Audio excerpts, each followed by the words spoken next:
Hello, Bob's tip of the day.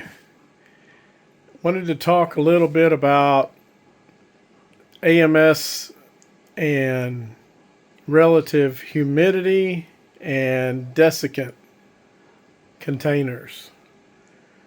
I don't print much with PLA.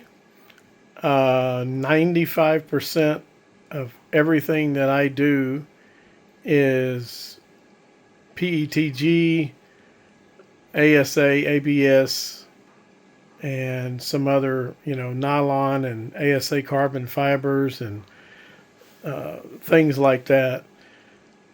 But I have trouble always trying to find storage for my rolls of filament.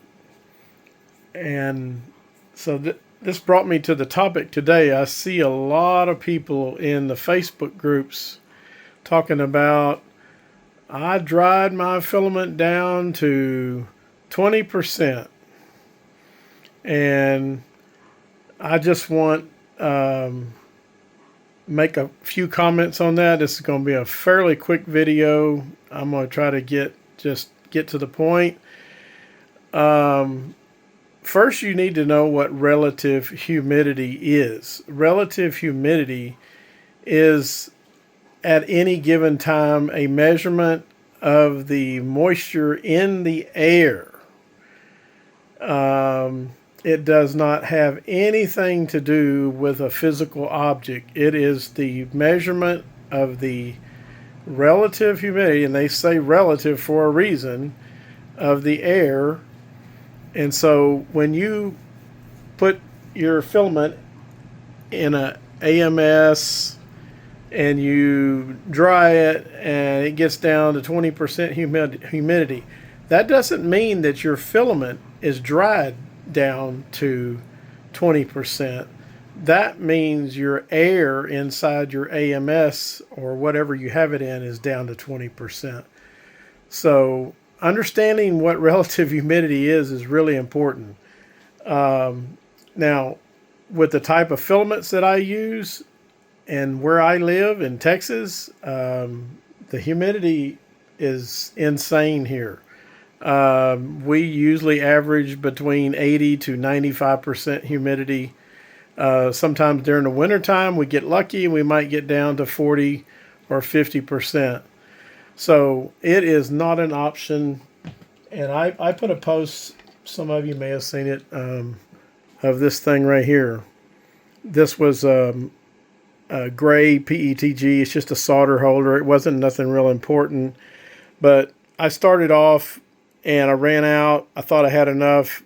And I had another roll, but it was still vacuum sealed. And, I thought, okay, let me just take a chance and see if it'll work. And as you can see, it didn't turn out well. The texture was horrible. The overall dimensions were bad. So for me, it's not an option. I have to dry my filament.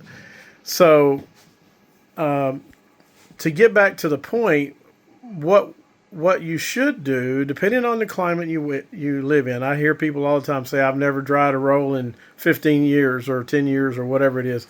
And that's great. If you live in a place and you can get by with that, that's fine. I don't have that luxury, and the things that I do print, we print for our production 95%. Every once in a while, we may print some novelty items, but most of the stuff is for production, for sale, and we don't want to take a chance on trying to print something when the filament is wet.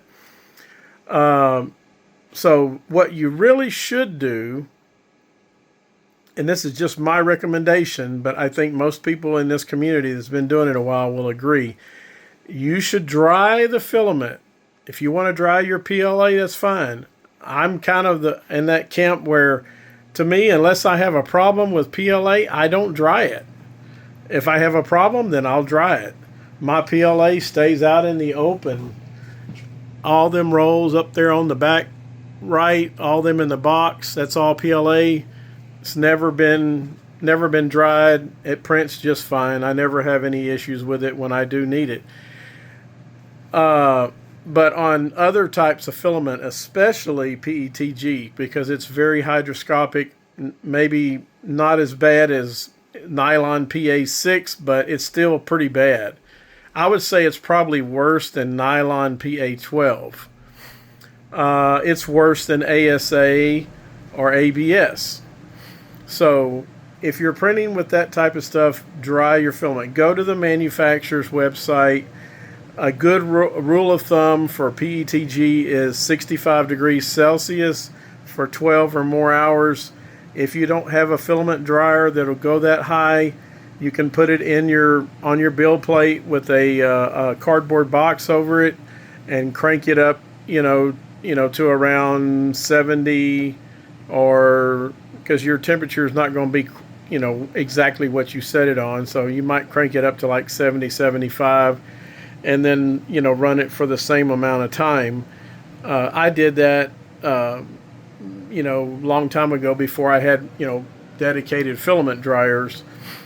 But dry the filament. Once you get it dry, then you take it out, then you store it somewhere in some type of a dry box or an AMS with these Desiccant. That's basically a dry box. I also have a bunch more, I have them everywhere. I've got them stacked up back here. That whole shelf is filled. I got another one under here that holds 14 spools. I've got storage boxes everywhere. I think I counted, I've got over 65 open rolls of filament that has to stay in some type of a dry box, and I have to cycle through the Desiccant every so often. As long as you're not opening and closing them, they last a pretty long time.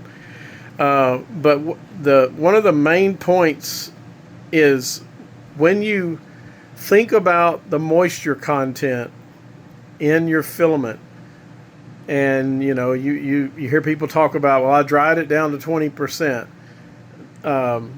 That, once again, is the air. That's not the moisture content in the filament itself. The only way to get rid of the moisture in the filament is you have to get the temperature up high enough to extract that moisture out. Every filament's going to have a different temperature and a different length of time. If you don't do that and you just say, well, I dried it down to 20%, you don't know if you actually dried it or not. If you know about firewood, firewood has a moisture content. They actually have a meter that you can place on the firewood, or any kind of wood for that matter, and you can test the moisture content of the wood. Filament is kind of the same way.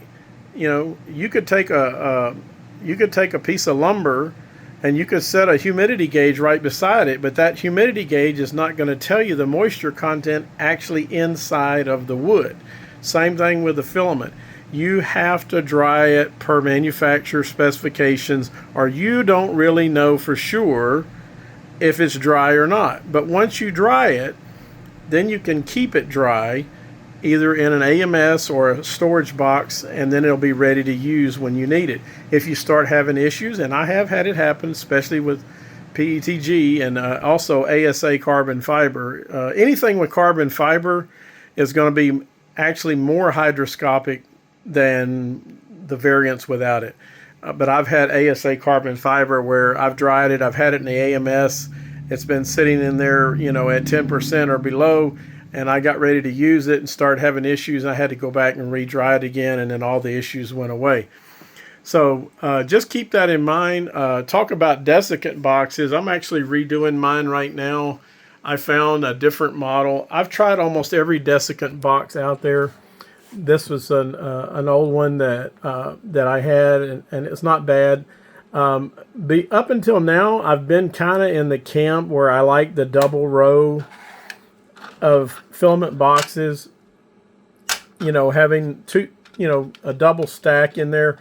They're very easy to change while you're printing, and only reason why I'm not printing right now is we got thunderstorms, and I don't want to start this 12-hour print with thunderstorm going. But anyway, these boxes are actually pretty good. I think they're called,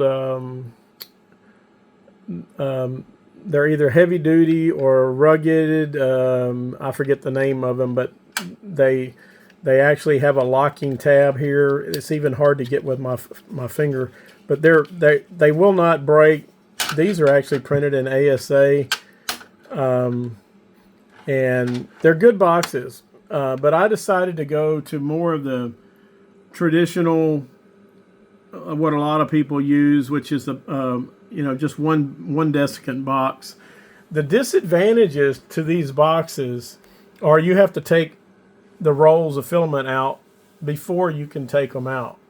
So if you want to change all the desiccant out, you got to remove all the filament out of the AMS and then change them out, put them back, and then put all the rolls back.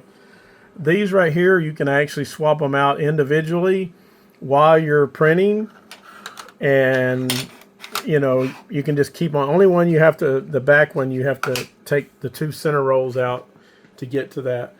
But I did, these up here are in Bamboo Lab ABS. They printed out absolutely flawlessly. These are in PETG. Actually, I think this is Elegoo Rapid PETG. Not bad. Came out really nice. No strings, no nothing. They came out perfect. But anyway, I'm going to cut this video. We're getting close to, well, actually, we're over 10 minutes. So if you have any questions about drying filament, I also keep filament up here in this dryer. Right now, I just took a roll out, but I normally have 4 rolls in here, and they stay, right now it's 11% on both sides. I have it set to where it'll automatically turn on at 20%. And it'll run for 30 minutes, and then it usually drops it back down. But I have some desiccant containers in here. So everything that I have, I'm actually drying some desiccant in the AMS HT right now. But everything I have, I try to have for storage because I just need that extra storage for the filaments. All right, well, that's my tip for the day. Your AMS and your desiccant. Don't go by the relative humidity inside your AMS or your little meters, which they only go down to 10%.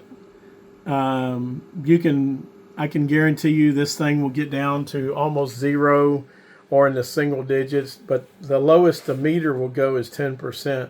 But here again, don't let that fool you. Dry your filament.